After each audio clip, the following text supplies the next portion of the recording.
আসসালামু আলাইকুম রহমতুল্লাহ বারাকাত। গত 2 দিন ধরে আমি কুমিল্লা বসে রয়েছি একটা হেলবারের লাগে।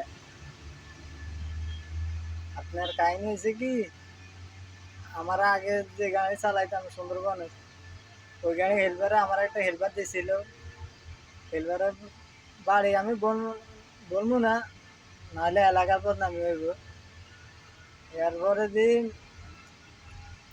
আপনার হেলবার আইব পরের দিন সকালবেলা, আইনা 12 টাকা নাই। আমার ইয়া ফোন দিয়ে কইলো, আমার আগের হেল্পারে ফোন দিয়ে কইলো যে ভাই এরা 12 টাকা ভাড়ান। তা আমি কইছি যে 300 টাকা ভাড়াইলে হবো।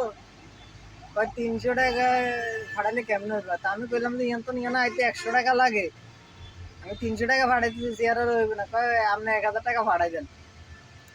পরে আমি যাক আমি 1000 টাকা ভাড়াইতে পারবো না, আমার কাছে টাকা নাই, কেন 12 টাকা হয় না।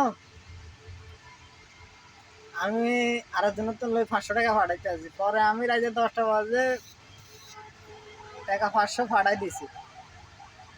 পাঠাই দেওয়ানোর পরে আইনের কথা পরের দিন সকালবেলা সকালবেলা ঘুমের থেকে উঠে আমি 9টা বাজে উঠে ফোন দিছি। ফোন দেওয়ার পরে আর মোবাইল বন্ধ বন্ধ, সারাটা দিন মোবাইল বন্ধ হয়ে গেছে।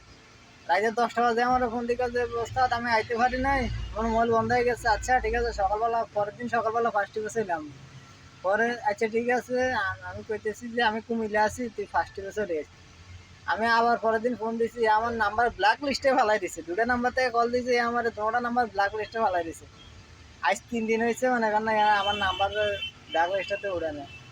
তো যারা মানে কারণ গাড়ির মধ্যে হেল্পার নেবেন, তো দেখে শুনে নেবেন। যদি 12 টাকা ভাড়াইতে কয় তাহলে ভাড়াইবেন। আমি বলতেছি না যে সব হেল্পার খারাপ, সব বালা খারাপ নিয়ে কিন্তু দুনিয়া। এই জন্য আমার বাইরে আমি টাকা পাঠাইতে চাই না। আমার বাইরে এরকম বহুত ধোকা খাইছে। এবারে 12 টাকা নিয়ে মোবাইল বন্ধ করে দেয়, নাম্বার ব্ল্যাক লিস্ট করে দেয়, আইয়ে না। তা আমার লগে আর কি ঘটনা ঘটছে। যাক আপনারা সাবধানে থাকবেন, মনে করেন এসব প্রতারণা থেকে একটু দূরে থাকবেন। চীনা পরিচিত ছাড়া হেল্পার নেবেন না। ওখানে এমন অবস্থা হয়েছে যে আমার আগে যে হেল্পার আমার নাম্বার দিচ্ছে, এও এখনো ফোন ধরে না। এই আর কি ঘটনা। সবাই ভালো থাকবেন। আল্লাহ হাফেজ।